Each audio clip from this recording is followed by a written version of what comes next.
السلام علیکم پیارے بچوں۔ آج ہم اس ویڈیو میں خلیہ اور خلیوی حیوان سے یا سیل اینڈ سیل آرگینلز کا مطالعہ کریں گے۔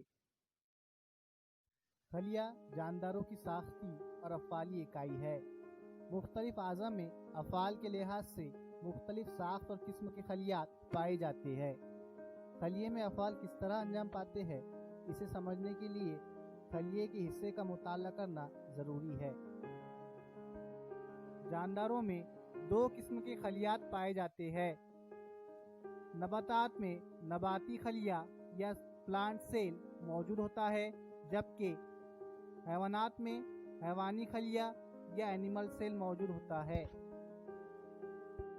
خلیوی دیوار یا سیل وال، یہ کائی، پھپھوند اور نباتی خلیے کے اطراف پائی جاتی ہے۔ حیوانی خلیے میں خلیوی دیوار نہیں ہوتی۔ خلیوی دیوار یعنی خلیوی جھلی کے گرد موجود ایک مضبوط اور لچکدار غلاف۔ بنیادی طور پر خلیوی دیوار سیلولوز اور پیکٹن نامی کاربوہائیڈریٹ سے بنی ہوتی ہے۔ وقت کے ساتھ ساتھ حسب ضرورت لیگنین، سوبرین، کیوٹین جیسے بہروپ خلیوی دیوار میں تیار ہوتے ہیں۔ خلیے کو سہارا دینا، خلیے میں داخل ہونے والے زائد پانی کو روک کر خلیے کی حفاظت کرنا خلیوی دیوار کے افعال ہے۔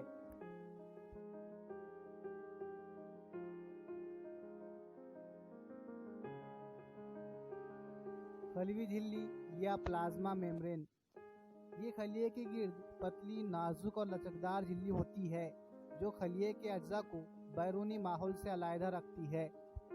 خلیوی جھلی میں فاسفولیپڈ کے دو تہوں کے درمیان پروٹین کے سالمے ہوتے ہیں۔ خلیے کے بیرونی ماحول میں کچھ تبدیلی واقع ہو جانے کے باوجود خلیے کے اندر کا ماحول برقرار رکھنے کا کام خلیوی جھلی کرتی ہے۔ خلیہ مائع یا سائٹوپلازم، خلیوی جھلی اور مرکزے کے درمیان موجود مائع شے کو خلیہ مائع یا سائٹوپلازم کہتے ہیں۔ خلیہ مائع چپچپا مادہ ہے جو مسلسل حرکت کرتا رہتا ہے۔ اس میں کئی خلیوی حیوان سے بکھرے ہوئے ہوتے ہیں۔ خلیوی حیوان سے یا سیل آرگینلز، خلیے میں موجود ذیلی اجزاء جو مخصوص فعل انجام دیتے ہیں انہیں خلیوی حیوان سے کہتے ہیں۔ یہ حیوان سے یعنی خلیے کے اعضاء ہے۔ ہر حیوان سے کے گرد روگنی پروٹین کی جھلی ہوتی ہے۔ مرکزہ اور سبز مائنہ کے علاوہ دیگر تمام حیوان سے الیکٹرونک خوردبین کے ذریعے دیکھے جا سکتے ہیں۔ مرکزہ یا نیوکلیس، الیکٹران خوردبین کے ذریعے مشاہدہ کرنے پر مرکزے کے گرد دوہرا غلاف اور اس پر مرکزی شگاف نظر آتے ہیں۔ ان کے ذریعے مرکزے کے اندر باہر اشیاء کا نقل و حمل ہوتا ہے۔ مرکزے میں ایک پررہنما مرکزی چال یا نیوکلیولس اور کروموزوم کا جال ہوتا ہے۔ کروموزوم دراصل پتلی ڈوری جیسے اجزاء ہے۔ کروموزوم پر موجود فعال اجزاء کو جین کہتے ہیں۔ مرکزہ خلیے کے تمام افعال اور خلیوی تقسیم پر قابو رکھتا ہے اور جین کے ذریعے موروثی خصوصیات کو اگلی نسل میں منتقل کرتا ہے۔ گرومائع کا جال یا انڈوپلازمک ریٹیکولم، خلیے کے اندر مختلف مادوں کے نقل و حمل کا کام انجام دینے والے حیوانسے کو درون مائع کا جال یا انڈوپلازمک ریٹیکولم کہتے ہیں۔ درون مائع کا جال یعنی مرتعش مائع سے بھری ہوئی خوردبینی نالیوں کے جڑنے سے بننے والی جال جیسی ساخت ہوتی ہے۔ درون مائع کا جال اندر کی جانب مرکزے سے اور بیرونی جانب خلیوی دیوار سے جڑا ہوتا ہے۔ اس کی سطح پر رائبوزوم کے ذرات ہوتے ہیں، اس لیے اسے غیر ہموار درون مائع کا جال یا انڈوپلازمک ریٹیکولم کہتے ہیں۔ درون مائع کا جال خلیے کو سہارا دیتا ہے، پروٹین کا نقل و حمل کرتا ہے، غذا، ہوا، پانی کے ساتھ جسم میں داخل ہو جانے والے زہریلے مادوں کو آبی محلول کی شکل میں جسم سے باہر خارج کرتا ہے۔ گالجی اجسام یا گولگی کمپلیکس، ایک دوسرے سے متوازی 5 سے 8 چپٹی کھوکھلی تہوں سے گولگی اجسام بنتے ہیں۔ ان تہوں کو برقے یا سسٹرنی کہتے ہیں۔ ان برقوں میں مختلف قسم کے خامرے ہوتے ہیں۔ دونوں مائع کے جال کے ذریعے ترسیل شدہ پروٹین گول کیسوں میں بند ہوتی ہے۔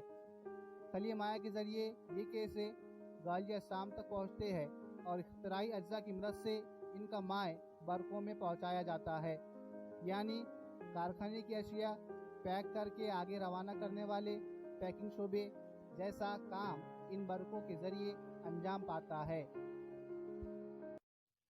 لائسوزوم یا لائزوزومز خلیے میں ہونے والے تحول کے عمل میں جو فاضل مادے تیار ہوتے ہیں ان کی نکاسی کا نظام لائسوزوم کہلاتا ہے۔ لائسوزوم سادہ اکہری جھلی سے گھرا ایک کیسہ ہے جس میں ہاضمی خامرے ہوتے ہیں۔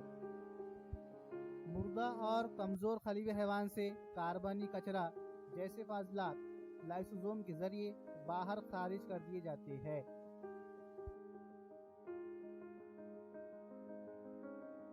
توانائییں یا مائٹوکونڈریا ہر خلیے کو توانائی کی ضرورت ہوتی ہے۔ خلیے کو توانائی فراہم کرنے کا کام توانائییں کرتے ہیں۔ الیکٹران خوردبین سے مشاہدہ کرنے پر توانائییں دوہری جھلی سے بنے ہوئے نظر آتے ہیں۔ توانائییں کا بیرونی غلاف شگاف دار ہوتا ہے اور اندرونی غلاف تہہ دار ہوتا ہے۔ توانائیاں اے ٹی پی جیسے توانائی کے سالمات تیار کرتا ہے اور اے ٹی پی کی توانائی استعمال کر کے پروٹین، کاربوہائیڈریٹ، روغنی مادوں کی تالیف بھی کرتا ہے۔ خالیے یا ویکیولز خلیے کے سیال جزء کا ذخیرہ کرنے والا خلیوی حیوان سا خالیے یا ویکیولز کہلاتا ہے۔ خالیوں کی متعین شکل نہیں ہوتی بلکہ خلیے کی ضرورت کے مطابق ان کی ساخت بدلتی رہتی ہے۔ خالیے کی جھلی یک پرتی ہوتی ہے۔ خلیے کی ولوجی دباؤ پر قابو رکھتا ہے۔ لون مائع یا پلاسٹکس نباتات کے پتے ہرے، پھول سرخ، زرد، زعفرانی جیسے کئی رنگوں کے ہوتے ہیں۔ ایسا رنگ والا حیوان سا صرف نباتی خلیے میں ہوتا ہے جسے لون مائع یا پلاسٹکس کہتے ہیں۔ لون مائع دوہری جھلی والے ہوتے ہیں۔ سبز مائع یا کلوروپلاسٹ نباتی پتوں میں ہونے والی شعاعی ترکیب کے لیے سبز مائع یا کلوروپلاسٹ ضروری ہے۔ سبز مائع شمسی توانائی کو کیمیائی توانائی میں تبدیل کرتا ہے۔ سبز مائع میں شعاعی ترکیب کے لیے ضروری خامرے، ڈی این اے، رائبوزوم اور نشاستہ دار مادے موجود ہوتے ہیں۔